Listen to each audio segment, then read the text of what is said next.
Hello and welcome to episode 25 of the Rugby Abroad podcast. I'm your host, Sam Katz, here to bring you yet another international rugby journey from the heart of the game. Today, we're heading from the roaring stadiums of the English Championship to the flaky croissants of France. Our guest today is a man who's dived under the posts in both hemispheres, leaving defenders in his wake, and now he's making a mark on French rugby. He's a player with a foot in two cultures, blessed with French finesse and English grit. Get ready to meet the globe-trotting Auguy Slowik. This is a journey through rugby you will not want to miss.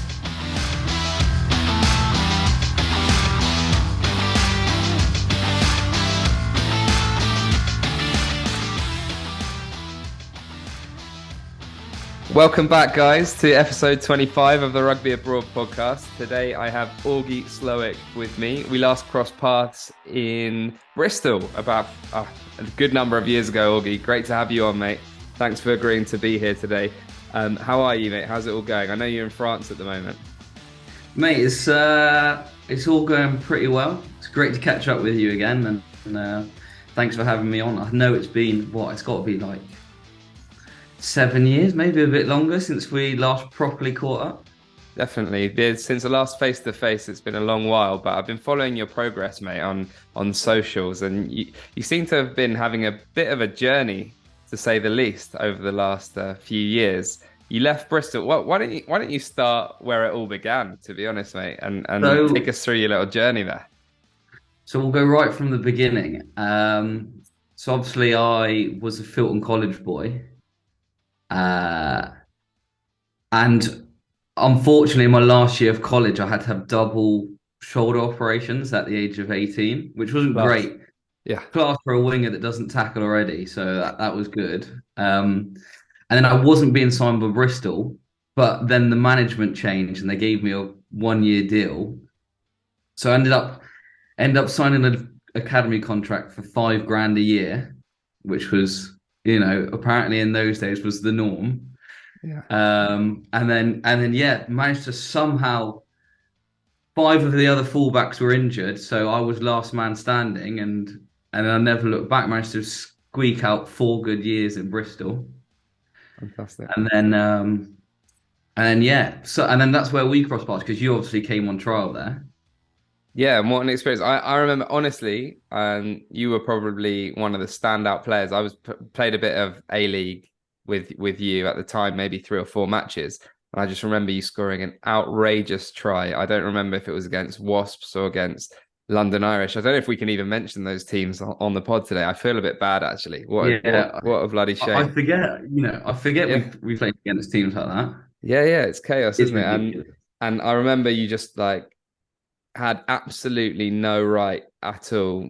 Probably it was a 1-on-3 situation, and you've put in a little chip and chase out of nowhere, and I think dived in the corner. Very rainy day. Yeah, I remember it now. I've actually got the clip somewhere. I remember. Yeah, you got it. I've got the clip somewhere. One question's coming from some of the listeners about your favorite try. I'm sure it's not that one. I'm sure you got better moments, but that was obviously I was there for that one to witness it. So that was something I remember from playing with you, mate. So it's been a bit of a journey since Bristol. You've been over to Australia. You're currently in France. I think you're dual nationality. Is that right? Yeah, so I'm French, English, and I've got Italian grandmother, but I've never really explored that side. So after I left Bristol mid-season. And Worcester said, "Look, come on board. You might get some game time."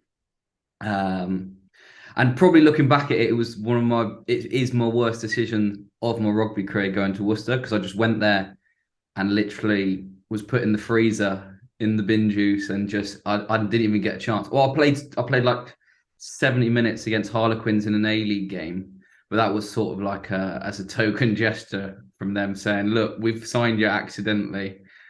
We'll give you some game time." Yeah. So then I completely fell out of love with rugby. Then after got released by Bristol because I had to have double ankle surgery, just wasn't getting fit, was always injured, and then went to Worcester, bit of false promises and my part not being probably as good as I should have been. I just absolutely had enough of professional rugby. So that's where Yeah.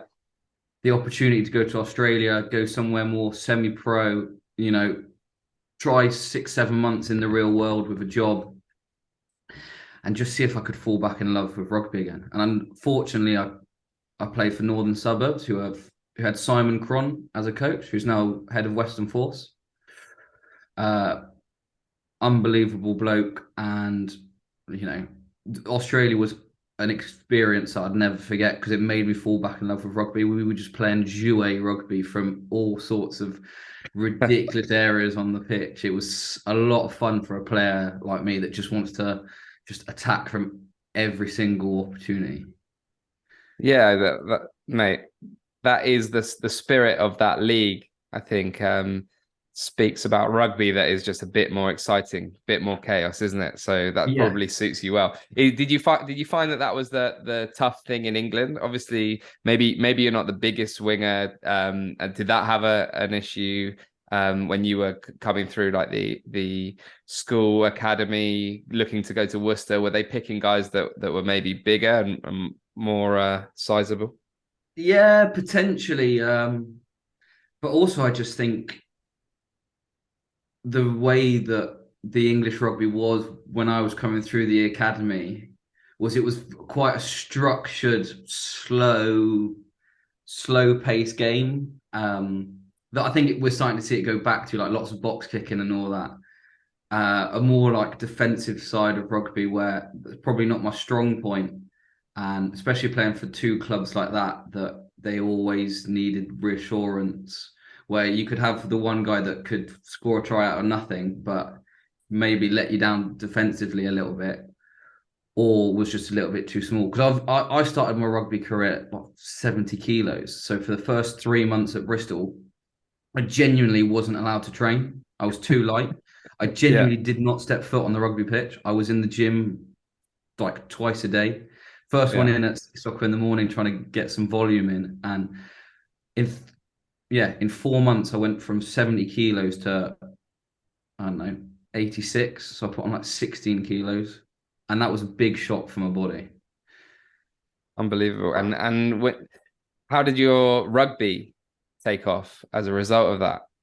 I was slow. I used to be, well, because when I came, I lost a lot of speed. But then after a couple of months of just, you have to get used to carrying that weight. When you've never weighed that much and you're in a professional environment, it's a different world Yeah. carrying an Yeah. extra 15 kilos around. Yeah, so I mean, your story's a little bit different maybe to some other guys we've spoken to on the pod, and you kind of started in the professional game and then Yeah. lost love of rugby, decided to go abroad. Was that a tough decision, like packing the bags? Was it nerve-wracking? Did you have It was mates out in actually Australia? such a. I knew nobody in Australia. One of the Michael Dowsett, who I played with at Worcester, was like, "Look, it'd be the best decision you do. Just gamble."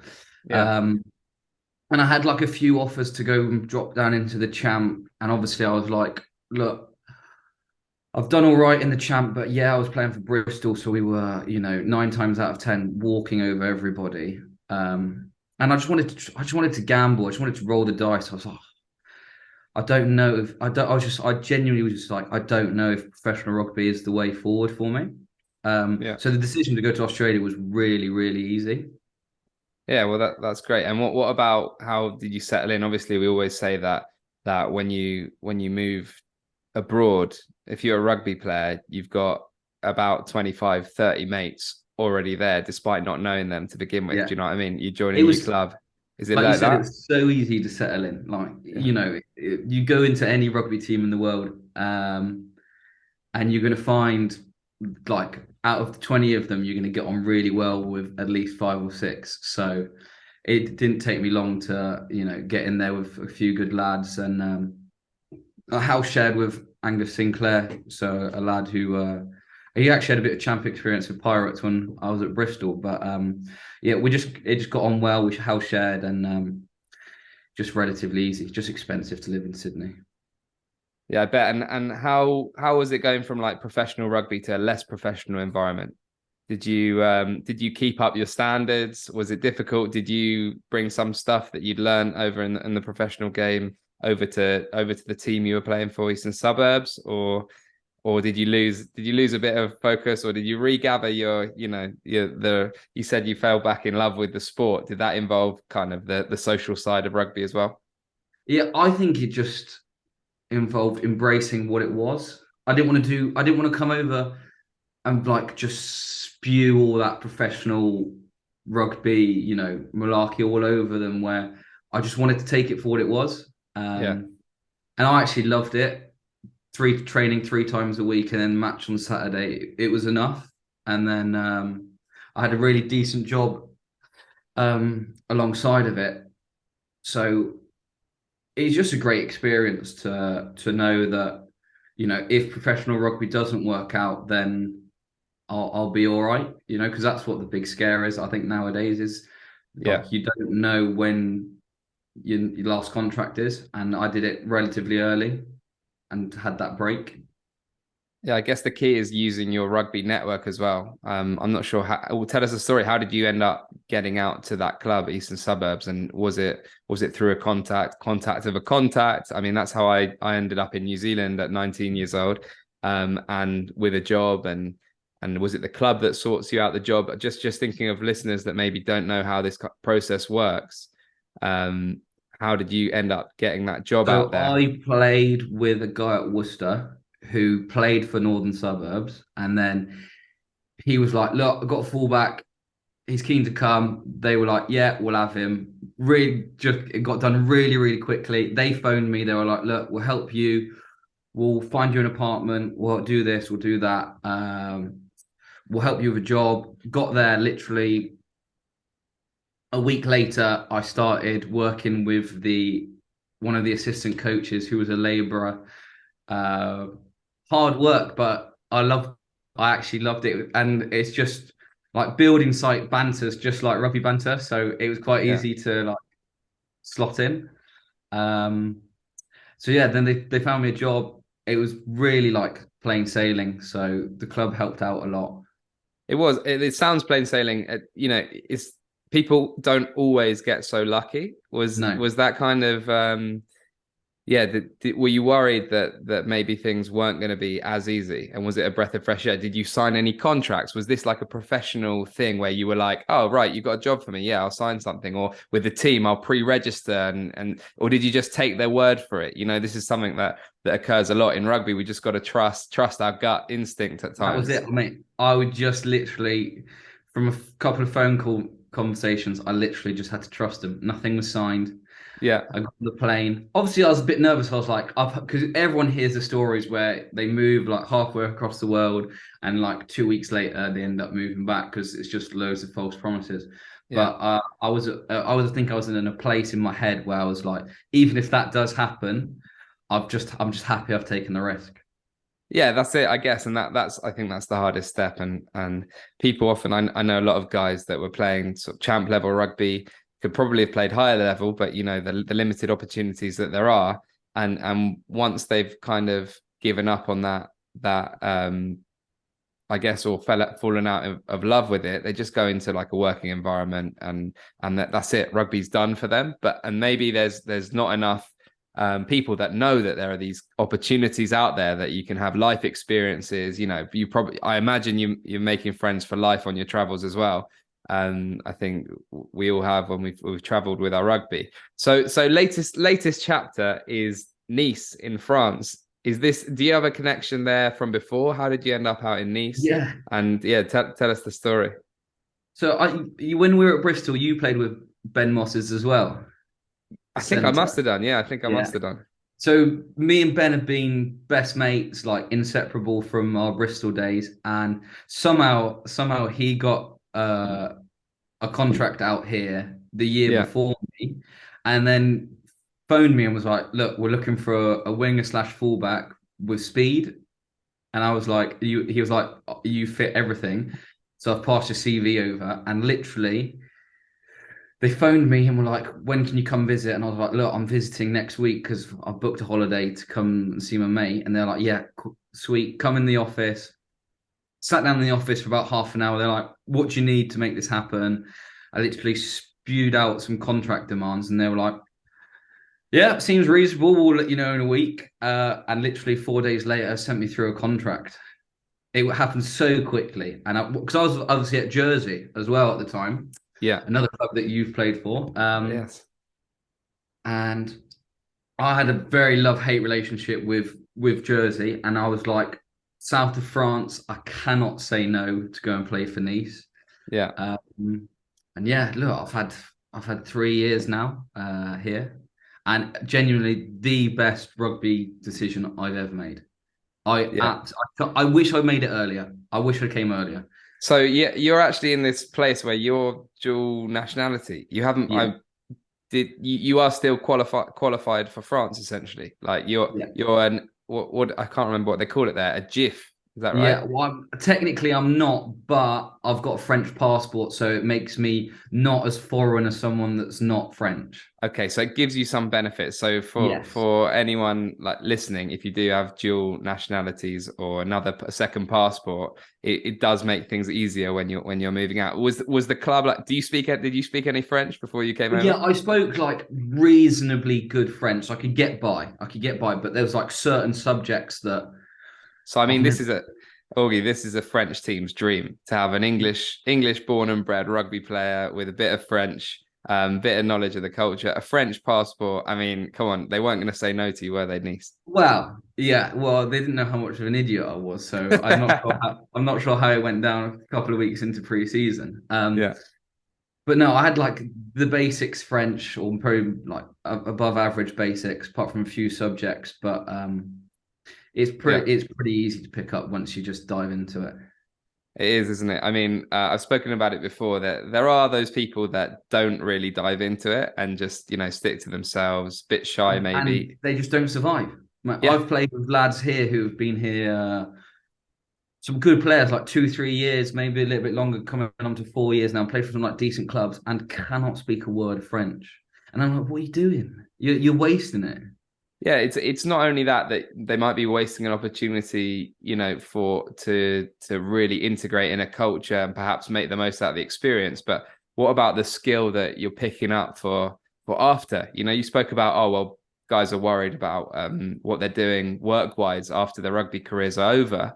Well, what about having a language? I mean, you can, with one, two, three languages, if you traveled a bit, like you say, after a few months, if you've got a bit of the basic knowledge, you're having a conversation in that language, and that's such a string to the bow when it comes to after your rugby Yeah, career. I completely agree with you. Like, I'm very fortunate. Well, obviously, Nice aren't keeping me next season, so I've signed for Monaco, which is like Not bad spots, mate. Not bad yeah, like spots. 30 minutes down the road from me now.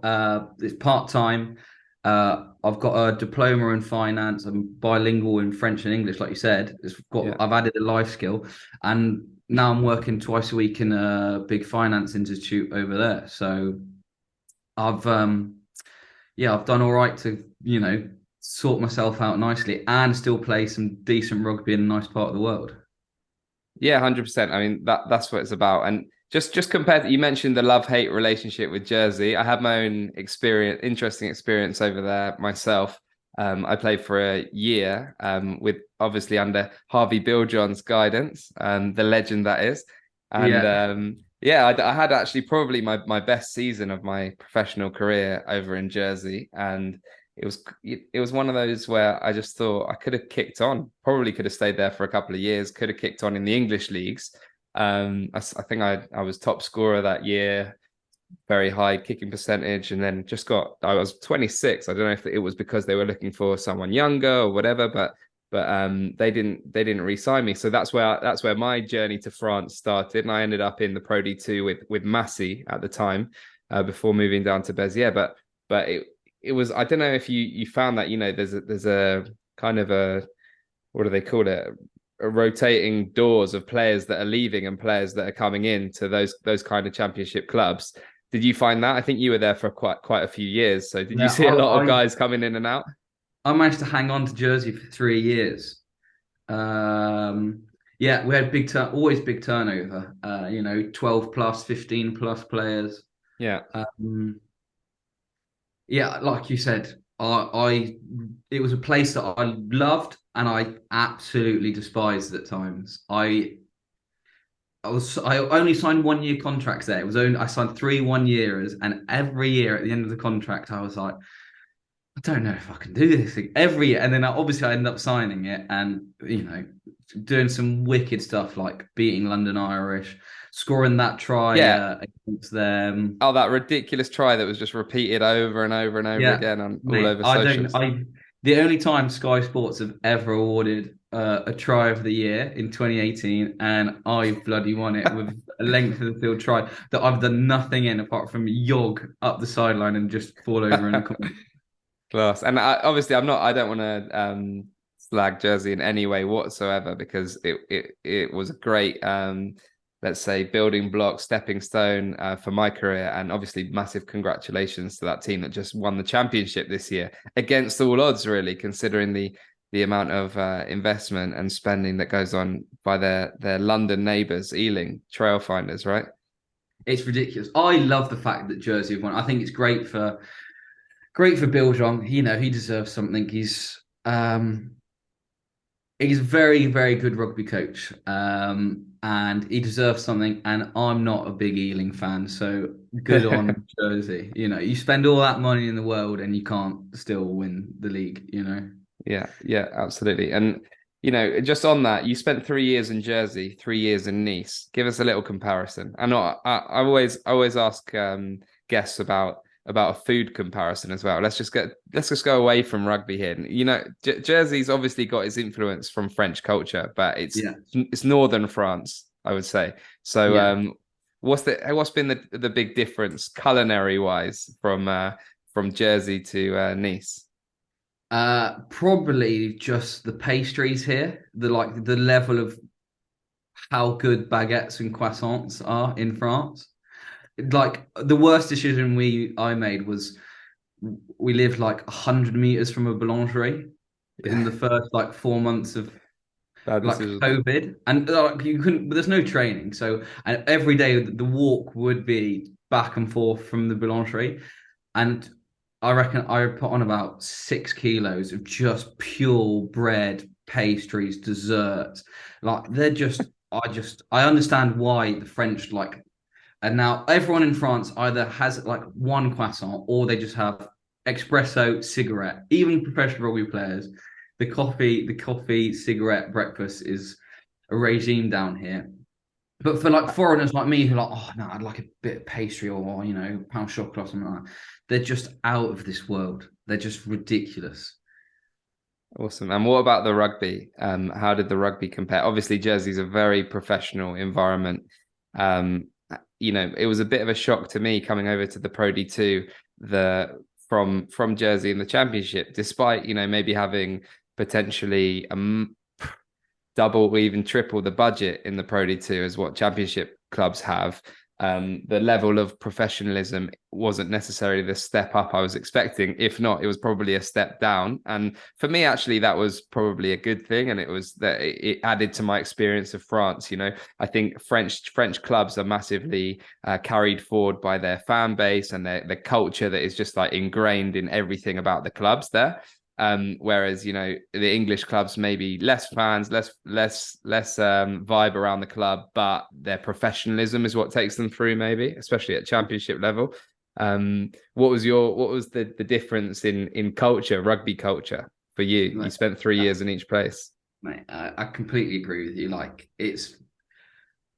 It's ridiculous knowing how big some budgets are. Our budget in Nice was pretty big, and the level of professionalism is a lot lower. But you hear all these stories about, lads smoking before, after training, or, at half time.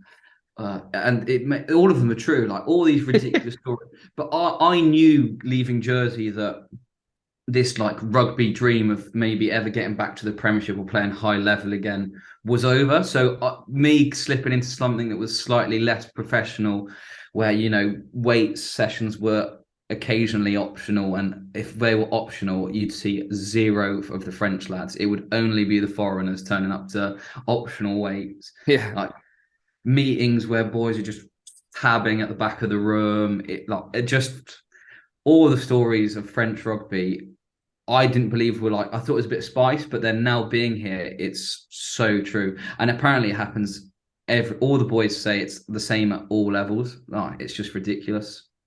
Yeah, I think it is ridiculous, but I'm not sure if, you just look how well French rugby is going. The kind of slightly lower level of professionalism actually like makes for a better team environment. I don't know. Yeah. I don't know. Like there's swings and roundabouts, right? You can be as professional as you like and as strict as you like and this and that. But as soon as you relax that slightly and give the players a bit more of like a freedom to enjoy themselves, and it's not just a job. We're like kind of privileged to be in this position. Almost you seeing better results in the French league than what you're seeing over in England. And just look how things are being managed back home. I mean, you probably have got quite a few mates that were affected by the recent shutdowns of Wasps, Worcester, one of your ex clubs, and more recently the other day, London Irish being told they can't Yeah, I've got get loads. back I've in got the. loads of friends, and it's such a grim situation for English rugby. But I do think, like you said, they need to take a leaf out of French rugby. I understand that the country's, 3, 4 times the size, but look at the support French rugby gets. Yeah. Like even us, we're in like a very, very football dominated area. So the nearest rugby club's probably Toulon, which is 2 hours away, which is quite, and that's like Toulon are very well known because of that golden era they had. But we still get 2.5, maybe 3,000 people to a game on a good day, which is really decent for such a football dominated area. But then you've got teams the other side of France who are, easily getting 5, 6,000 people to like a fourth division game, like to a National One game or National Two South game in the UK. So they're just backed by the local people, really. Yeah, it's a community thing that maybe I don't know. I don't know if it's ever existed in English rugby, and I don't know if it's always existed in French rugby either. But it'd be interesting to know what exactly they're doing. I'm sure the RFU has some plans to up their sleeves to. I don't know. Yeah, I don't know either, mate. I hope the RFU eventually pulls their fingers out and does something to level the playing field a bit, because even when we used to complain about it when I was over in Jersey, that we're getting like a few hundred people down to the games. You're talking about championship rugby. We were training and competing at sort of a similar level to Premiership players, really. And for the reward of going out and playing in front of 300, 400 people, I'm not saying, again, I don't want to slag it. The Championship's a great league rugby wise, but it's just a completely different kettle of fish when you get over to France and you're playing in front of 4,000 or 5,000 people every week, packed stadiums for levels which are not like we mentioned, maybe not even as high as the English Championship in terms of the quality of the rugby. So something they're doing something right commercially, like you mentioned. So anyway, I wanted to ask you. A couple of listeners have written in, and there's a couple of questions flying about. You mentioned Bill John. You mentioned your coach over in Sydney. Out of all your coaches in your career, who's given you like the biggest impulse? Who's given you that? Who's been your best coach?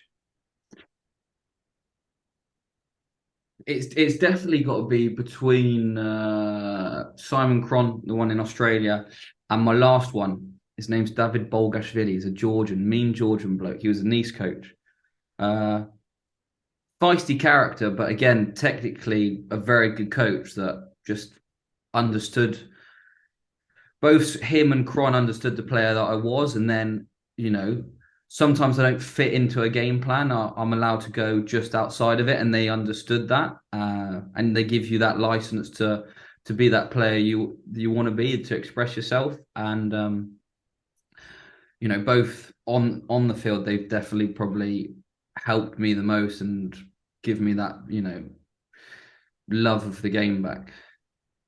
That's awesome. And what is it about that is so interesting for you, having the freedom to express yourself on the pitch? And why do you think some coaches haven't kind of given you that?